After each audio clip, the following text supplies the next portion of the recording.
प्रकार पहिला, पसरट बाउल घेतलं, त्यामध्ये जी भाजीची वाटी असते ना त्या वाटीने 1 वाटी तांदूळ घेतला। तांदूळ आपल्याला हा लहान साईजचाच घ्यायचा आहे। मी कोलम तांदूळ घेतलेला आहे 1 वाटी, अर्धी वाटी मसूरची डाळ आणि अर्धी वाटी मुंगाची डाळ।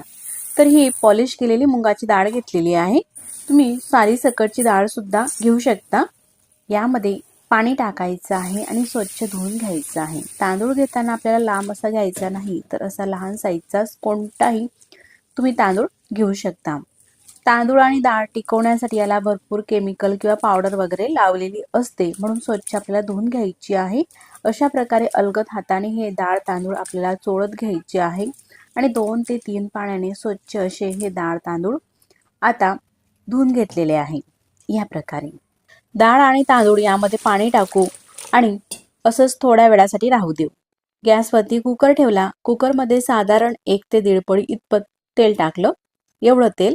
त्यानंतर गॅस चालू करायचा आहे आणि तेल गरम झाल्यानंतर यामध्ये पाव चमचा मोहरी टाकायची आहे। मोहरी हलकी अशी तडतडली का त्यामध्ये पाव चमचा जिरे मोहरी तडतडल्यानंतर यामध्ये थोडेसे लसूणचे काप टाकायचे आहे आणि थोडंसं लसूण राहू द्यायचं आहे, पुढे आपल्याला लागणारच आहे।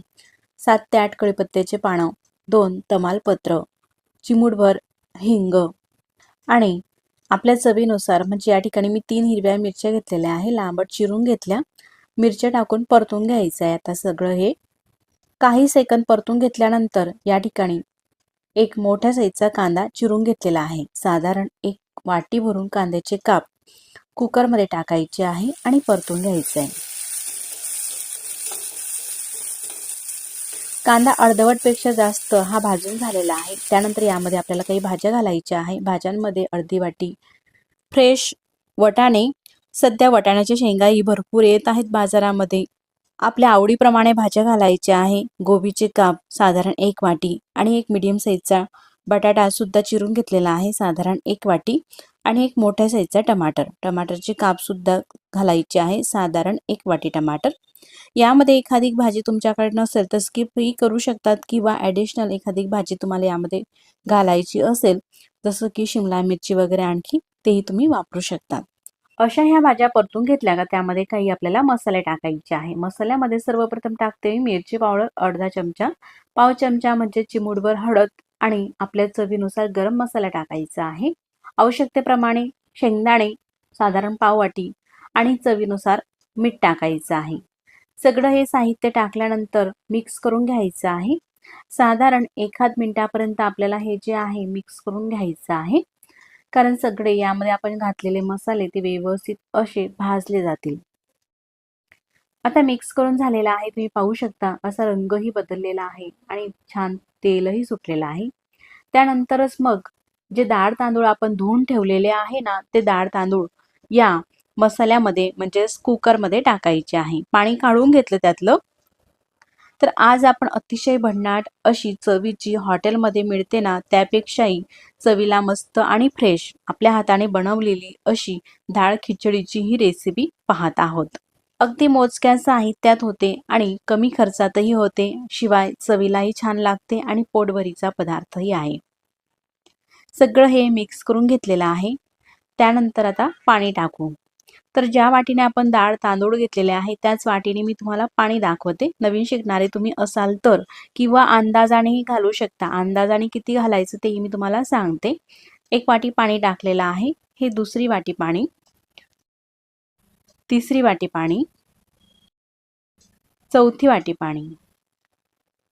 तर आपण 1 वाटी तांदूळ आणि अर्धी वाटी मुगाची डाळ, अर्धी वाटी मसूरची डाळ घेतलेली आहे। साधारण 2 वाटी डाळ तांदूळ झालं। 2 वाटीच्या 4 पटीने म्हणजेच आपल्याला या ठिकाणी पाण्याचा 8 वाटी पाण्याचा वापर करायचा आहे आणि ही 8वी वाटी। तर अशा प्रकारे 8 वाटी पाणी टाकलेलं आहे।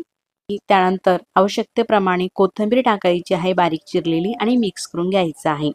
आता मी झारा असा ठेवून दाखवते। असा झारा ठेवला तर साधारण तांदूळापासून तर वरती पाण्याचं लेअर इतकं आहे, साधारण 4 इंच वरती, म्हणजे अंदाजाने तुम्ही घातलं तर साधारण 4 इंच वरती पाणी यायला पाहिजे। तांदूळाच्या इतपत पाणी तुम्ही घालू शकतात, नाही जरी वाटीने मोजलं तरी सुद्धा, किंवा 8 पटीने टाका। त्यानंतर आपण यामध्ये थंड पाणी घातलेलं आहे। गॅसची फ्लेम मोठी करायची आहे आणि पाण्याला मस्त खडखडून अशी उकळी येऊ द्यायची आहे। आता उकळी आलेली आहे, तुम्ही पाहू शकता या ठिकाणी. अशी उकळी आल्यानंतरच मग आपल्याला कुकर हे बंद करायचं आहे आणि त्यानंतर गॅसची फ्लेम मीडियम ठेवायची आहे. मीडियम फ्लेमवरती साधारण 2 ते 3 शिट्या काढून घ्यायच्या आहे. आता 3 शिट्या ह्या काढून झालेल्या आहे कमी ते मीडियम फ्लेमवरती. वाफ सुद्धा पूर्ण ही निघालेली आहे आणि वाफ निघाल्यानंतर मी तुम्हाला कुकर हा उघडून दाखवते. तुम्ही पाहू शकता अशी मस्त आपली ही खिचडी तयार झालेली आहे. मस्त अशी एकसारखी छान अशी शिजलेली आहे डाळ खिचडी. जशी हॉटेलमध्ये मिळते ना तशाच पद्धतीची आपली ही खिचडी मस्त शिजलेली आहे. फक्त याला एक छोटासा आपल्याला तडका द्यायचा आहे. म्हणून आपण तूप, तेल किंवा बटरचाही वापर करू शकता. तडका पॅन गॅसवरती ठेवला, त्यामध्ये थोडंसं मी बटर टाकलं. बटर गरम होऊ द्यायचं आहे. त्यानंतर लसूण थोडासा आपण शिल्लक राहू दिलेला होता, ते लसूणचे काप टाकले. पाव चमचा म्हणजेच थोडंसं जिरं आणि ह्या 2 लाल मिरच्या टाकलेल्या आहे फोडणीसाठी. थोडंसं परतून घ्यायची फोडणी आणि गॅस बंद करायचा आहे. फोडणी ही खूप गरम आहे, त्यामध्येच परतवायचं आहे. गॅस बंद केल्यानंतर त्यामध्ये अर्धा चमचा लाल मिरची पावडर घालते आणि मिक्स करून घेते. आता ही फोडणी तयार झालेली आहे आणि हा जो तडका आहे खिचडीवरती टाकायचा आहे. हॉटेलमध्ये अशाच पद्धतीचा तडका मारून तर ते आपल्याला खिचडी देत असतात. खूप मस्त, दिसायलाही अतिशय भन्नाट दिसत आहे. चवीला तितकीच छान अशी ही खिचडी चवीला लागणार आहे. अगदी मोजक्या साहित्यात आणि झटपट भाजी पोळी बनवण्याचा जेव्हा आपल्याला कंटाळा येतो किंवा खिचडी अशी खावीशी वाटते, त्यावेळेस अगदी पटकन होणारी ही खिचडी अगदी परफेक्ट अशी झालेली आहे. आता जेवणाची तयारी करून घेऊया. खिचडी हे सर्व करते. लहान मुलांपासून ते ज्येष्ठ मंडळीपर्यंत सगळ्यांनाच आवडणारी अशी मस्त ही खिचडी. खिचडीसोबत पापड आणि थोडंसं लोणचं तोंडी लावायला असलं ना, जेवण अगदी पोटभर होतं. मग तुम्ही सुद्धा करून पहा अशा पद्धतीची मस्त झटपट होणारी खिचडी. आणि रेसिपी तुम्हाला कशी वाटली मला कमेंट्स करून नक्कीच कळवा. वरतून थोडंसं तूप टाकायचं आहे आणि खिचडी आता ही खाण्यासाठी अगदी योग्य झालेली आहे. मग आता अशीच आपण अगदी झटपट होणारी पुढची म्हणजेच 2 नंबरची रेसिपी पाहूया. सगळ्यात आधी आपल्याला मिक्सरचं भांडं घ्यायचं आहे आणि ह्या प्लेटमध्ये 2 मिरच्या आणि 5 ते 6 लसूणच्या पाकळ्या घेतल्या. मिक्सरच्या भांड्यामध्ये घालते आणि जाडसर असा ठेचा करून घेते किंवा खलबत्त्यामध्ये सुद्धा तुम्ही कुटू शकतात. एक पसरट बाउल घ्यायचा आहे आणि त्या बाउलमध्ये आपल्याला ज्वारीचं पीठ घ्यायचं आहे. तर तुम्ही कुठल्याही मेजरमेंट कपाने हे पीठ घेऊ शकतात. मी अशा ह्या भाजीच्या वाटीने 2 वाटी हे ज्वारीचं पीठ घेतलं. त्यानंतर कोथिंबीर घालायची आहे भरपूर. ताजी फ्रेश स्वच्छ धुतलेली बारीक चिरून घेतलेली कोथिंबीर घातलेली आहे साधारण 1 वाटी आणि 1 वाटी कांद्याची पात घालायची आहे बारीक चिरून. त्यानंतर मीडियम साईजचा कांदा सुद्धा बारीक चिरून घेतलेला आहे साधारण अर्धी वाटी कांदा घालायचा आहे. कांदा असा हा थालीपीठमध्ये घातला ना, थालीपीठ मस्त मऊ येतात आणि चवीलाही छान लागतात. त्यानंतर जो आपण ठेचा करून घेतलेला आहे ना लसूण आणि मिरचीचा, तो ठेचा टाकला. त्यानंतर पाव चमचा जिरे टाकायचे आहे आणि पाव चमचा हळद टाकायची आहे. तर हा जो चम्मच मी तुम्हाला दाखवत आहे, हा जो मसाल्याच्या डब्यामध्ये असतो ना, त्या चमच्याच्या मेजरमेंट मापाने तुम्हाला दाखवत आहे. 1 चमचा मिरची पावडर घातलेली आहे. आपण हिरवी मिरची सुद्धा टाकलेली आहे, चवीनुसार वापरायची आहे. त्यानंतर पोहे खाण्याचा 1 चम्मच पांढरे तीळ आणि 1 चम्मच तेल टाकते. त्यासोबतच चवीनुसार मीठ टाकायचं आहे. फक्त एवढं साहित्य आपल्याला या ठिकाणी वापरायचं आहे आणि हे जे पीठ आहे संपूर्ण मिक्स करून घ्यायचं आहे. लगेचच आपल्याला पाणी वापरायचं नाही, तर आपण यामध्ये तेल घातलेलं आहे, इतर मसालेही घातलेले आहे.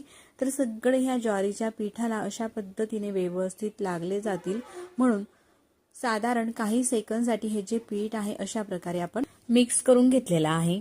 मिक्स केल्यानंतर पाणी घ्यायचं आहे आणि त्यानंतर अगदी थोडं थोडं पाणी घालत हे जे पीठ आहे मळून घ्यायचं आहे. पीठ मळत असताना जास्तही सैलसर मळायचं नाही किंवा घट्टसर सुद्धा नाही. जसं आपण भाकरीची कणिक मळतो ना, भाकरीचं पीठ, त्याच पद्धतीने मळायचं आहे. पण अगदी थोडं थोडं ह्याच प्रकारे पाणी घालून मळायचं आहे. तर हे जे थालीपीठ आहे अतिशय झटपट होता. संध्याकाळच्या स्वयंपाकाला आपल्याला कंटाळा आला भाजी पोळी बनवण्याचा का, आपण अगदी झटपट अशा पद्धतीचं थालीपीठ बनवून खाऊ शकतो. पोटभरीचा पदार्थ आहे आणि जास्त तेलकट सुद्धा नाही किंवा सकाळच्या नाश्त्यालाही बनवू शकतो. मुलांच्या डब्यामध्ये सुद्धा हे थालीपीठ बनवून देऊ शकतात। यामध्ये आपण भरपूर कांदा घातलेला आहे, त्यामुळे हे थालीपीठ जे आहे ना दुपारपर्यंत किंवा गार जरी झालं तरी सुद्धा छान असं मऊ राहतं।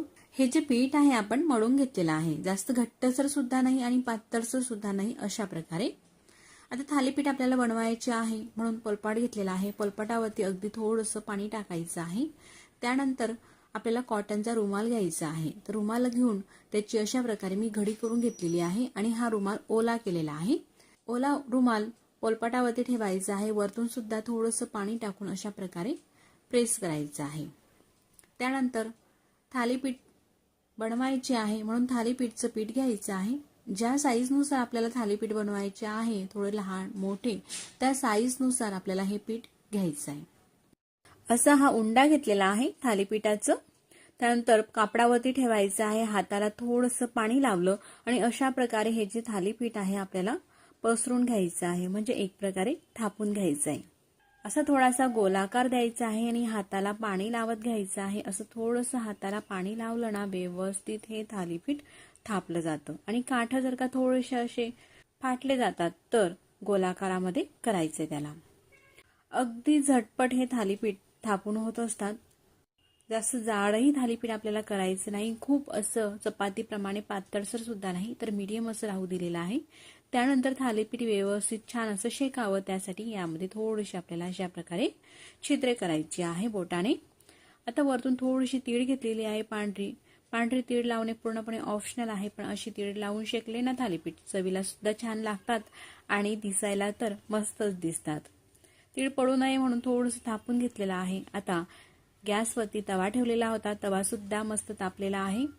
अगदी थोडंसं तेल टाकते तव्यावरती, तुम्ही पाहू शकता या ठिकाणी अगदी थोडंच तेल टाकायचं आहे आणि तेल टाकलेलं पसरून घ्यायचं आहे पूर्ण तव्याला। गरम तव्यावरती हे थालीपीठ अशा प्रकारे पालथं करायचं आहे, म्हणजे कापड पालथा केला आणि वरतून कापड हा उचलून घ्यायचा आहे। अर्ध्या मिनिटापर्यंत हे थालीपीठ शेकू दिलेलं आहे, पलटी करायचं आहे। असं उलटून पालटून हे थालीपीठ मस्त आपल्याला शेकून घ्यायचं आहे। तर थालीपीठ शेकत असताना यावरती तुम्ही तुपाचाही वापर करू शकतात किंवा बटरचा सुद्धा किंवा तेल सुद्धा। तर या ठिकाणी मी थोडंसं तेल लावून हे थालीपीठ शेकून घेते। सध्या वजन कमी करण्यासाठी सगळ्यांचाच कल वाढत आहे, तर तेलकट खाणं किंवा तुपकट खाणं हे पूर्णपणे सगळ्यांनीच आता टाळलेलं आहे। तर जर का थालीपीठला तेल न लावता सुद्धा आपण हे थालीपीठ बनवू शकतो, तेल किंवा तुपाचाही वापर न करता। दोघं बाजूंनी मस्त असं हे थालीपीठ खरपूस शेकून झालेलं आहे। त्यानंतर ताटामध्ये काढून घेते। किती मस्त दिसत आहे ना, तुम्ही पाहू शकतात। आणखी मी तुम्हाला दुसरंही थालीपीठ बनवून दाखवते। दुसरं थालीपीठ बनवण्याच्या आधी कापडाला पाणी लावून घ्यायचं आहे आणि अशा प्रकारे हे पीठ ठेवायचं आहे। त्यानंतर हाताला थोडंसं पाणी लावून घेतल्यावरती आधीच्या थालीपीठाप्रमाणेच हे सुद्धा थालीपीठ आपल्याला थापून घ्यायचं आहे। असा गोलाकार थोडासा देत थालीपीठ हे थापून झालेलं आहे। या प्रकारे मी आधी सांगितल्याप्रमाणे तुम्हाला ज्याही साईजमध्ये थालीपीठ बनवायचे आहे, थोडे लहान किंवा मोठे, त्या साईजनुसार तुम्ही थालीपीठ बनवू शकतात। वरतून थोडीशी तीळ टाकते, थोडंसं थापून घेते म्हणजे तीळ पडणार नाही आहे। आणि अशा प्रकारची थालीपीठाला तीळ लावून घेतली ना, थालीपीठ चवीला तर मस्तच लागतं। पूर्णपणे थापून झाल्यानंतर अशा प्रकारे होल करायचे आहे। साधारण 4 ते 5 होल करून घेतलेली आहे। त्यानंतर आता हे जे दुसरं थालीपीठ आहे ना, हे शेकण्यासाठी मी अजिबात तेलाचा किंवा तुपाचा वापर करत नाही। तव्यावरती थालीपीठ टाकलं, खालच्या बाजूने सुद्धा तुम्हाला तीळ हवी असेल तर अशा प्रकारे तीळ लावू शकतात किंवा स्किप सुद्धा करू शकता। थोडंसं हात फिरवून घेते म्हणजे तीळ ही निघणार नाही। आणि दोघं बाजूंनी हे जे थालीपीठ आहे आधीच्या थालीपीठाप्रमाणेच शेकून घेते। तेल, तूप, बटर न वापरता सुद्धा अशा प्रकारे थालीपीठ आपण बनवून खाऊ शकतात। गरम गरम हे थालीपीठ खायला तर चवीला अप्रतिमच लागतात, पण गार झाल्यानंतर सुद्धा मस्त अशी चवीला लागतात आणि मऊ राहतात, अजिबात चिवट होत नाही। अशा पद्धतीने दुसरं सुद्धा थालीपीठ आपण तेल, तूप किंवा बटर काही न वापरता अशा पद्धतीने सुद्धा थालीपीठ हे बनवून घेऊ शकतात तुम्ही। ज्यांना तेल, तूप नकोय ते अशा दुसऱ्या थालीपीठाप्रमाणे शेकून थालीपीठ बनवून घ्या। तर अशाच प्रकारे संपूर्ण थालीपीठ आपल्याला बनवायचे आहे। जेवढं मी तुम्हाला प्रमाण दाखवलेलं आहे तेवढ्या या प्रमाणामध्ये 3 थालीपीठ होत असतात अशा या मोठ्या साईजची। सोबतच दही आणि लोणचं। तर हे जे थालीपीठ आहे ना, दह्यासोबत सुद्धा खाऊ शकतात किंवा लोणचा सोबतही किंवा चटणीही बनवू शकतात। चवीला अप्रतिम लागणारे, अगदी झटपट होणारे, पोटभरीचा, अतिशय पौष्टिक, वजन कमी करणारा असा हा ज्वारीचा नाश्ता। हे थालीपीठ नक्कीच तुम्ही सुद्धा करून पहा, तुमच्या घरातील सगळ्यांनाच आवडतील। मग ही रेसिपी तुम्हाला कशी वाटली कमेंट्स करून नक्कीच कळवा आणि व्हिडिओ आवडल्यास लाईक करा। चॅनलवरती नवीन असाल तर चॅनलला नक्कीच सबस्क्राईब करा।